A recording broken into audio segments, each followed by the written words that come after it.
مثال کے طور پر آزاد حیثیت میں لوگ لڑتے ہیں، ان کو بعد میں استحکام پارٹی میں لایا جائے گا، تو بظاہر پھر یہی لگ رہا ہے جی کہ یہ سارا ان کے لیے جو گراؤنڈ ہے نا وہ تیار ہو رہا ہے. اور جس طرح سے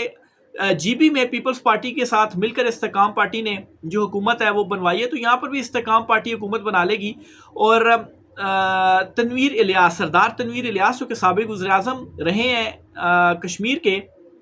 آزاد کشمیر کے، انہوں نے پیپلز پارٹی کو چھوڑ دیا ہے اور یہ اطلاعات آ رہی ہے وہ جلد استحکام پارٹی کو جوائن کریں گے. تو اگر آپ کڑیاں میں لائیں تو آپ کو روڈ میپ جو سمجھ میں آتا ہے وہ یہی سمجھ میں آتا ہے کہ استحکام وہاں پر لایا جائے گا، استحکام پارٹی کو، اور پھر اوپر ہو سکتا ہے سردار تنویر الیاس وغیرہ یا اس طرح سے کوئی اوپر جو وزیر اعظم ہے وہ آ سکتا ہے. تو پی ٹی آئی کو جی بائیکاٹ ہرگز نہیں کرنا چاہیے، انہیں میدان خالی نہیں چھوڑنا چاہیے، انہیں ضرور میدان میں لڑنا جو ہے وہ چاہیے. اور اس وقت جو آزاد کشمیر کی صورتحال ہے نا،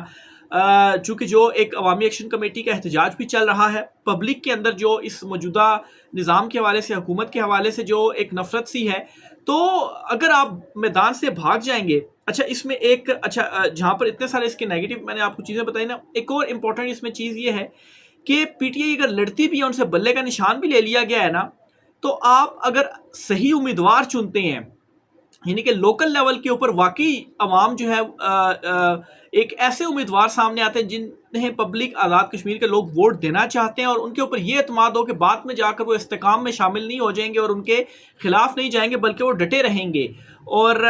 ایک عوامی حکومت بنائیں گے، تو پھر جو فائدہ ہے وہ ہو سکتا ہے. لیکن کسی صورت پی ٹی آئی کو اس سے بائیکاٹ نہیں کرنا چاہیے. تو یہ اس کی کچھ ریزنز ہیں. دوسری امپورٹنٹ خبر یہ ہے جی کہ جاتی امراء میں صف ماتم بچ چکا ہے، اور ایون کے جو مقتدرہ ہے نا وہ بھی اس وقت کافی زیادہ پریشان ہے، اور ایک سوچ ڈیولپ ہو چکی ہے اس وقت طاقتور حلقوں میں. اور وہ سوچ یہ ہے، بلکہ یہ بہت پہلے سے ہی ایک سوچ ہے، اور وہ یہ ہے کہ دیکھیں ہم مطلب ہے کہ ان کا پہلے ساتھ اس لیے دیتے تھے کہ ظاہر سی بات ہے نون لیگ پیپلز پارٹی کسی ایک کو تو لانا ہی لانا ہے، نہیں تو کون سا جو سیٹ اپ ہے وہ آئے گا، نظام چلانا ہے. لیکن عمران خان صاحب کے آنے کے بعد کیا ہوا کہ اب ان کی ضرورت نہیں رہی، اور پبلک میں بھی ان کے لیے نفرت ہی ہے. تو اب اگر چہرے بدل کر کوئی ایک قومی حکومت بنا لی جاتی ہے، جو موجودہ پی ٹی آئی والے ہیں ان کو ساتھ ملا کر ویسی فارم 47 جاری کرنا، ان کو جو فارم 47 جاری کر کے دیں گے ان کو جاری کر دیتے ہیں، اور وہ حکومت بنا لی جاتی ہے، تو وہ پھر زیادہ اچھا نہیں ہوگا. اور ان کی جو موروثی سیاست ہے شریف خاندان کی یا زرداری خاندان کی، یہ سیاست بھی ختم ہو جائے گی. تو اصل میں ایک جو نقطہ ہے نا، جو یہ بات کی جا رہی کہ جی کا جانا ٹھہر گیا، اس کے پیچھے ایک جو میرا پوائنٹ ہے وہ یہ ہے کہ مقتدرہ میں یہ سوچ پہلے سے ہی تھی کہ موروثی سیاست ایٹ لیسٹ ختم ہونی چاہیے، لیکن کوئی آپشن نہیں تھا کہ بھائی شریف اور زرداری خاندان ہے، یہی دو ہیں، آپشن ہمارے پاس کیا ہے. تو اب صورتحال معاف کیجیے گا، اب صورتحال اس طرح سے تبدیل ہو چکی ہے کہ بھئی ان کی تو ضرورت رہی نہیں، ان کے پیچھے تو پبلک ہے ہی نہ ہی ان کے لیے کوئی ووٹ ہے. پہلے تو لوگ پیپلز پارٹی کے لیے، نون لیگ کے لیے جو ووٹ تھے وہ کیا کرتے تھے، لیکن عمران خان نے تو ختم کر دیا نا ان سب کو. تو یہ ایک جو دلیل ہے وہ میں دوں گا جی، اور یہ ایک جو سوچ ہے اور یہ سپورٹ کر رہی ہے ان سارے صحافیوں کو جی جو یہ بات کر رہے ہیں کہ جی کا جانا ٹھہر گیا ہے. دوسرا جی اسی سوچ کی وجہ سے جاتی امراء میں بھی اس وقت صف ماتم جو ہے وہ بچھا ہوا ہے، اور دوسرے نمبر پر ان کی نااہلی سے اس وقت مقتدرہ تنگ ہے، ان کی جہالت سے تنگ ہے. میں ایک فیصلہ آپ کو بتاتا ہوں کہ آج انہوں نے کیا کام کیا ہے. اچھا، نمبر 1 تو یہ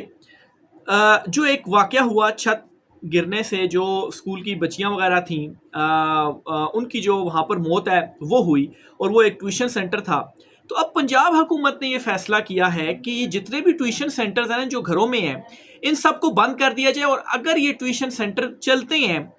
نہیں فیصلے کو مانتے تو پھر ان کے خلاف کاروائیاں ہوں گی، ہو سکتا ہے مقدمے وغیرہ بھی ہوں، لیکن ان کو غیر قانونی قرار دے دیا ہے. اب ناظرین آپ دیکھیں کہ مسئلے کا حل انہوں نے کیا نکالا ہے. مسئلے کا حل یہ نکالا ہے ٹیوشن سینٹر ہی بند کر دو. ارے بھائی، ہر کوئی آپ کی طرح اتنا امیر نہیں ہوتا کہ مطلب ہے کہ اتنی زیادہ جو فیسیں ہیں نا وہ دے پائے، اور اسی طرح کے ٹیوشن سینٹرز ہوتے ہیں، یہ تو پورے شہر کے شہر بھرے ہوئے ہیں لوگوں میں. لوگ جو ہیں گھروں میں ٹیوشن سینٹر پڑھاتے ہیں، ایون کہ گھروں کے اندر سکول جو ہیں وہ کھلے ہوئے ہیں، اور پھر انہی ٹیوشن سینٹر سے اور اسکولوں وغیرہ سے ایسے اسٹوڈنٹس بھی جاتے ہیں جی جو کہ بعد میں ٹاپرز ہوتے ہیں. تو مسئلے کا حل یہ نہیں ہے. مثال سے اگر آپ کو سمجھاؤں میں، روڈ کے اوپر ایکسیڈنٹ ہوتے ہیں، گاڑیوں سے ایکسیڈنٹ ہوتے ہیں، ٹریکٹر ٹرالوں سے جو ایکسیڈنٹ ہے وہ ہوتے ہیں. تو اگر آپ نے یہ منطق پیش کیے جی کہ ٹیوشن سینٹر ہے ان کو ہی غیر قانونی قرار دے دو، تو پھر تو آپ سارے ٹرالوں کو، گاڑیوں کو روک ایکسیڈنٹ کی وجہ سے آپ بند کر دو بھی، اس سے روڈ ایکسیڈنٹ ہوتے ہیں تو آپ جو ہے وہ بند کر دیں، تو بھائی یہ کوئی حل نہیں ہے۔ پھر اسی طرح سے جو یہ کچھ بچوں کے ساتھ واقعات جو ہے وہ ہو رہے ہیں، تو اس سے کیا آپ آگے آبادی بڑھانا ہی چھوڑ دیں گے کہ بھئی بچے جو ہے وہ سیف نہیں ہیں؟ تو یہ ان کی مطلب ہے کہ عقل ہے، اور یہ انہوں نے جو حل ہے وہ تلاش کیا جی۔ یعنی کہ اگر ایک بیماری ہے تو وہ بیماری کا آپ نے علاج کرنا ہے نا، یہ تو نہیں کرنا کہ آپ نے وہ بندہ ہی مطلب فارغ کر دینا جی، نہ بندہ ہو سی تو نہ ہی کوئی جو بیماری ہے وہ ہوگی، تو نہ ٹیوشن سینٹر ہوں گے، نہ ٹیوشن سینٹروں کی چھتیں جو ہے وہ گریں گی۔ بھئی خالی ٹیوشن سینٹر تو نہیں ہے، اس طرح کے اور کتنے جو واقعات ہیں وہ ہو رہے ہیں۔ جو گزشتہ دنوں ہوا، جو ایک بچی کے ساتھ جو ایک خوفناک جو واقعہ ہے وہ پیش آیا، تو اب آپ کیا کہیں گے؟ لوگوں کو یہ کہیں گے کہ بھئی وہ اب آگے جو اپنی جنریشن ہے، جو بچے ہیں وہی نہیں پیدا کریں گے بھی، کیونکہ وہ بچوں کے ساتھ یہ چیزیں، بھئی آپ نے جو ہے وہ لا اینڈ آرڈر لے کر آنا ہے، معاشرے میں انصاف دینا تاکہ اس قسم کے واقعات کی روک تھام ہو سکے۔ بھئی جہاں تک ٹیوشن سینٹرز کی بات ہے تو یہ تو کوئی حل نہیں کہ وہی بند کر دو اور اس کے بعد کیا ہوگا جی کہ مطلب ہے کہ اتنے سارے جو بچے وغیرہ ہیں، اب ایسا تو نہیں ہوتا کہ ہر ٹیوشن سینٹر میں اس طرح سے ہو، ٹھیک ہے؟ میں یہ نہیں کہ کوئی اس طرح کوئی ان کی سپورٹ کر رہا ہوں جی کہ یار اس طرح کے چھت کے اوپر کام چل رہی ہے، چاہے وہ ساری ایک جو خبر ہے وہ اپنی جگہ پر ہے، ایک سٹوری وہ اپنی جگہ پر ہے، لیکن بات یہ ہے کہ اب ایسا تو نہیں ہے کہ وہ سارے ٹیوشن سینٹر جو ہیں وہ اس طرح سے ہوں گے۔ ہاں، اس میں یہ چیز کی جا سکتی ہے کہ بھئی اگر کوئی گھروں میں بھی ٹیوشن سینٹر کھولتا ہے تو آپ ایک سرٹیفکیٹ ہوتا ہے نا، کوئی بلڈنگ ہوتی ہے تو آپ اسے سرٹیفکیٹ جاری کرتے ہیں جی ہاں یہ بلڈنگ اب اس قابل ہے کہ اس میں، یا پلازا اس قابل ہے کہ اس میں اب دکانیں کاروبار ہو سکتا ہے۔ تو یہ کیا جا سکتا ہے نا کہ آپ کوئی بھی گھروں میں اگر کھولتا ہے ٹیوشن سینٹر وغیرہ تو وہ ایک سرٹیفکیٹ جاری کر سکتے ہیں، ہاں ان کے گھر کی جو چھتیں وغیرہ ہیں، جو دیواریں وغیرہ وہ ہیں، وہ بالکل ٹھیک ہے، اور یہاں پر ایسا ماحول ہے کہ یہاں پر پڑھا جا سکتا ہے، اور جو اس کی ایک سیفٹی وغیرہ ہے وہ تمام جو ایلیمنٹس ہیں وہ پورے ہیں، تو آپ اس طرح کا جو کام ہے نا وہ کر سکتے ہیں۔ تو نہیں تو یہ جو ہزاروں لاکھوں لوگ بچے جو ٹیوشن سینٹر تو ایسے پرائیویٹ اسکولوں میں جاتے ہیں تو وہ کیا پڑھنا چھوڑ دیں؟ تو بہرحال جی انہی حرکتوں کی وجہ سے مقتدرہ بھی تنگ ہے ان سے، اور اوپر سے آپ دیکھیں جی کہ اس وقت معاشی صورتحال یہ ہے کہ قرضوں پر سود ادا کرنے کے، جو انہوں نے قرضے لیے ہوئے ہیں نا ان کے اوپر سود چڑھتا جا رہا ہے، ان کے اوپر وہ سود بھی ان سے ادا نہیں ہو رہا۔ ویسے تو قرضے ادا کرنا تو دور، سود بھی ادا نہیں ہو رہا، تو سود کی ادائیگی کے لیے مزید جو قرضے ہیں نا وہ یہ لے رہی ہے۔ تو بہرحال جی کا جانا واقعی ٹھہر چکا ہے۔ آگے چلتے ہوئے جی ایک اور خبر بھی آپ کو دیتا چلوں کہ آج سپریم کورٹ آف پاکستان میں ایک کانفرنس ہوتی ہے، ایک تقریب منعقد کی جاتی ہے قیدیوں کے حقوق کے حوالے سے۔ مناظر دیکھ کر جی آپ حیران ہوں گے کہ قیدیوں کے حقوق پر کون بات کر رہا ہے جی؟ چیف جسٹس یحییٰ آفریدی صاحب بات کر رہے ہیں، مریم نواز جو ہیں وزیر اعلیٰ پنجاب وہ بات کر رہی ہیں، اس کے علاوہ دیگر بات کر رہے ہیں، اور سہیل آفریدی وزیر اعلیٰ کے پی وہ بھی وہاں پر موجود ہیں۔ تو آپ قیدیوں کے حقوق پر تو بات کر رہے ہیں، اور چیف جسٹس آفریدی صاحب یہ کہتے ہیں کہ ایک مطلب انہوں نے کوئی دورہ وغیرہ کیا، ایک قیدی سے انہوں نے بات چیت کی کہ بھئی آپ کو یہاں پر جو ایک آپ کے بنیادی حقوق ہے، رائٹس ہیں وہ مل رہے ہیں، تو وہ یہ کہتے ہیں جی کہ ان چیزوں کو چھوڑے، ہمارے کیسز کوئی مطلب ہے 7-8 سال سے زیر التوا ہیں، کیسز سنے ہی نہیں جا رہے، ان کیسز کا جلد جو آپ فیصلہ ہے نا وہ کر لیں۔ تو ایک تو یہ عدلیہ کی تو ہے بالکل،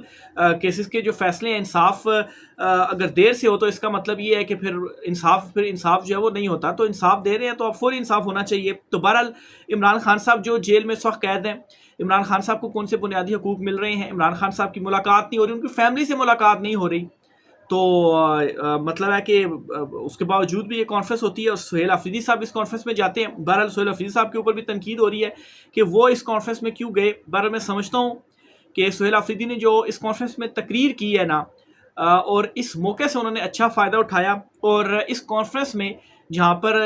چیف جسٹس تھے اور باقی صوبوں کے وزراء اعلیٰ جو ہے وہ بیٹھے ہوئے تھے، وزیر قانون جو ہے وہ اعظم نذیر طارڑ وہ بیٹھے ہوئے تھے، تو وہاں پر انہوں نے عمران خان صاحب کے لیے جو بات ہے وہ کی، اور کہا کہ عمران خان صاحب کو بیسک جو بنیادی حقوق ہیں وہ نہیں مل رہے، ملاقاتیں نہیں ہو رہی، ہم جاتے ہیں اور ہم سے ملنے نہیں دیا جاتا، بہنیں کب سے جا رہی ہیں ان سے ملاقات نہیں ہونے دی جاتی۔ تو یہ سہیل آفریدی نے عمران خان صاحب کے لیے وہاں پر جو آواز ہے وہ اٹھائی ہے۔ بہرحال